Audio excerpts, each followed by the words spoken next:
What's going on, everyone? It is a beautiful day out today, and by that I mean it's raining. It's not very cold, but it's really cloudy, and there's a lot of people out, so it's perfect to go shoot some street photography. I'm looking forward to it. I'm gonna use a lens I haven't used in a while. We're gonna throw on the nifty 50 and have some fun. The B-roll's gonna look good, but let's get out there and get to it.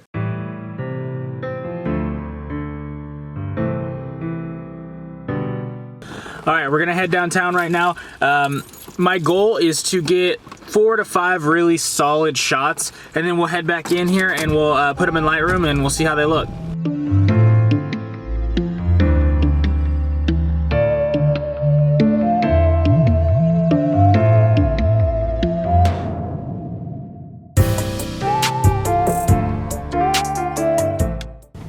50 mil is on, ready to go. I'm gonna head out here. It's raining a lot. Key tips, make sure you guys keep the camera out of the rain for as much as possible. Mine is a 60 Mark II, so it has a good amount of water resistance to it. Just be safe when you guys are doing this kind of stuff. But let's get out there, get some B-roll, and take some cool shots.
Alright guys, I'm in Lightroom right now. Let's go ahead and see how I made this photo right here look like this. Alright, so pretty much what I start by doing is just in the basics like everybody. I usually like to bring the highlights down quite a bit just because, you know, I go for a moodier tone, so I don't like the highlights to be too bright. And then I'm going to bring up the shadows here. We'll bring up the whites as well, just a tad. And then I want to punch the blacks pretty good for sure. And then I like to bring the clarity up just a skosh and dehaze it to give it a little bit more moodiness, but it also adds a little bit of clarity as well.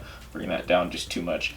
You don't want to add too much dehazing or clarity because it honestly makes the photo look too gross pretty much. I like to bring a little bit of vibrance in it, just add a little bit extra color there.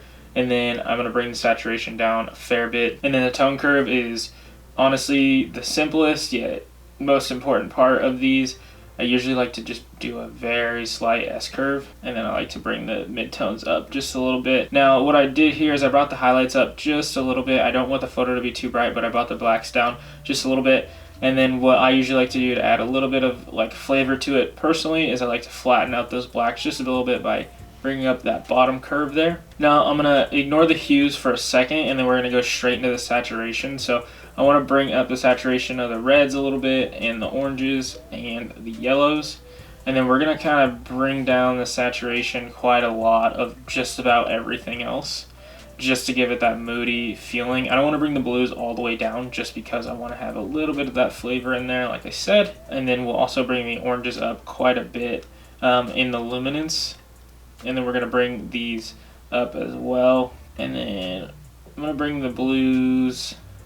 I think I want the blues up just to add a little bit of like highlighting to the buildings here and everything. And then as for the purples and magentas, I mean there's not really a whole lot in this picture that affect these, so we'll just kind of bring those down. And then so how we're going to make this guy stand out though, I'm going to start by actually cropping this down to a little bit. I kind of just want a little bit of that in there. We're going to center him nice and well. I still want the clock building in there, but I don't want too much going on in the background here. So what I want to do though is I want to add a mask here. And so what I'm going to do with this mask is I'm going to select him. A lot of people just like to throw this thing on here and call it good. I'm not going to do an inverted mask. I want to do an all-around normal one. And I want to darken it. And a lot of people, they like to just call it good like that and make him stand out. But what I like to do is, because honestly, you can really tell if you're really looking, you can really tell that someone added a mask because there's these little bits of brush still in here. So I am going to go ahead and close this up a bit. I know it looks like he's basically going to be completely dark, but what we're going to do is we're going to close this up quite a bit to make sure that he's not popping out too much. We're going to hit Option or Alt on our keyboard and erase around him nice and finely. Alright, so if you guys see what I did there, I didn't quite erase around him completely, just because I don't want it to punch out too much. I want there to be a little bit of a fade into there. So I'm also gonna make the flow closer to 100 on this as well, just to make sure that it's really set on him. And then we're gonna bring it out, and if you can tell, he stands out quite a bit more to the background, but I want him to stand out just a little bit more. So what I'm gonna do is I'm going to add a brush here, and we're going to change this to lighten. And I want to bring him up a little bit, and I'm not going to just leave it at 25. I'm actually going to punch up the exposure just a little bit more on him, for the simple fact of I really want him to stand out. Honestly, street photography is so much easier now, just because I don't have to really worry about getting other people's faces in it and everything and making people feel uncomfortable. Everyone has masks and stuff, so that's a benefit, I guess, of the pandemic. And I think it just adds a little bit more of a story to these photos, and throughout time they'll stand out a lot more in history and things like that. So that's another big thing with me about taking street photography during the pandemic. It really helps, and I got to keep my distance anyways, so it helps everything on the long run. We're gonna bring that down, we're gonna take that away, and then I'm going to bring him up to about 40. And whenever you bring your exposure up, you want to make sure you add a little bit of contrast so it's not all grainy and weird. And now he really kind of stands out. Another thing I want to do, I think I want to bring these highlights up just a little bit more.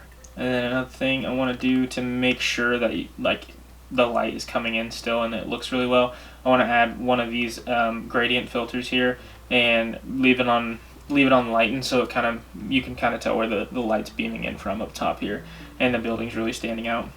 I think I'm going to mess with the hue and saturation now, so I want to bring this up and this up a bit towards the orange and the yellow. So the red's going to be a little bit more orange and the orange is going to be a little bit more yellow, but the actual yellows we're going to bring down more towards the orange side to kind of give it a little bit more balance. I really want to bring up the brightness of the orange so his hat stands out a little bit, and so do the cones and everything in the background. It might seem distracting, but honestly a lot of your focus is going to go straight towards here. And then I really also just kind of like how the lights and everything in the background stand out and are punching a little bit more compared to everything else. But if you could see, I don't want to bring the blues just completely down. I like that there's a little bit of blue in the buildings and everything left. Same with the green. Other than that though, if you take a look here, this is what we had before, and this is where we're at now. And then this is what the other edit looked like. But I like this one more because he's a lot more focused on walking. And this one's a little less faded. I think I like this look a little bit more. I had that other one a little too faded. Overall though, it's really good. I think I want to bring up the overall exposure just a skosh and the contrast as well. And I really like where this one sits. So next what I'm going to do is I'm going to show you how this kind of compares to the rest of the photos, since I used basically the same settings throughout the whole shoot.